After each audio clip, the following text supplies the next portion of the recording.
Welcome back to AM Northwest. You know, the last time our next guest joined us on the show, a snowstorm canceled her book event. Well, she's back again on the spring break from her college classes to share the inspiring story of her unexpected friendship with a Holocaust survivor. We welcome the author of Remember My Story, Claire Sarnowski. Good to have you back again, Claire. Thanks for having me. For those who don't know the story, tell us your story about your friendship. Yeah, so I first met Alter when I was almost 9 years old. Yeah. Yes, the Holocaust survivor. Right.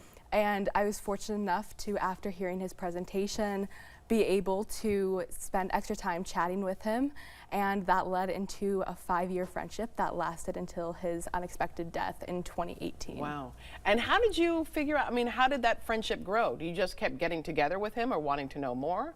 Yeah, I think the first time that I really talked with him, the conversation, it really shocked me, obviously, because here he was an 80-year-old and I was not even a decade old. Yeah. And being able to find so much in common with somebody who was so different than myself, it was really amazing to feel that it didn't feel different than talking to a friend at school. Yeah. Even what though did you have in common? We both had such a big passion for education, Okay. helping others, and really like being And able, history. For you, yeah, history is big and important. Exactly, and being able to really talk with each other about real world events or what was going on, or even things like films or TV shows. Tell us about his life, because he lived an amazing life. Yeah, so he survived the Holocaust. He was in 5 camps. He lost 123 members of his immediate Isn't that family. something else? Yeah. Yeah, and he survived the unimaginable only to come to Oregon and almost become a celebrity around here, speaking over 1,000 audiences of all types.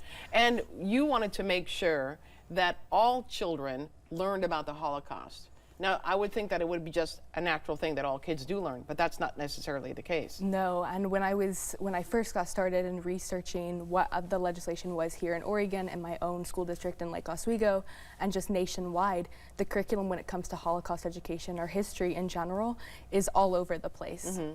And so you were able to pass a law? Yes. So tell us about that. I worked with a state senator and Alter when he was still alive to present this idea to the Oregon legislature in 2018, and then Alter passed, unfortunately, in December of 2018. Right.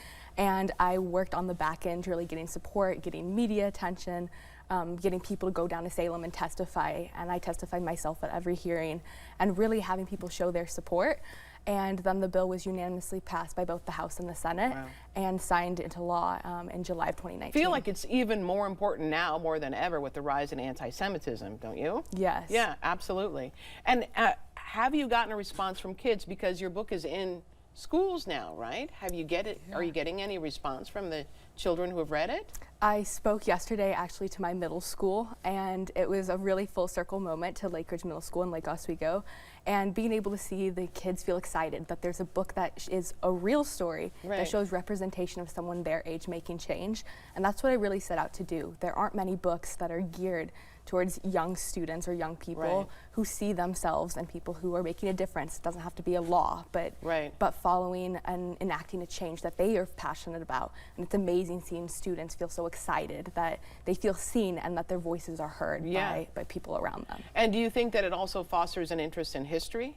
I think it does, and I'm seeing this at an intergenerational level. I recently spoke to my friends at Touchmark at Fairway Village in Vancouver, and it was amazing seeing older people as well as the younger people at the middle school. Here I saw many generations apart, and being able to have an interest in not just my story and my book, but just history in general. Yeah. You are so impressive, Claire. You really are. We want to tell everyone your book event is tonight, and it's at 7 p.m. It's at Powell's Books at Cedar Hills Crossing in Beaverton. We're going to put all the information on our website at katu.com. Thank you so much. Thank you. All right, we'll be right back with more AM Northwest. Don't go away.